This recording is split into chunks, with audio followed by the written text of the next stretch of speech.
జరుగుతున్న అత్యాచారాన్ని ఖండించండి. అమ్మాయిలకి మహిళలకి రక్షణ కల్పించాలి. మద్యం మత్తు పదార్థాలను నిషేధించాలి.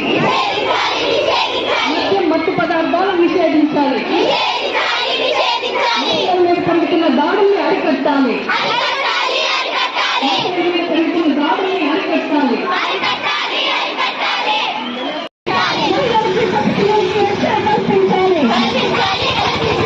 కల్పించాలి.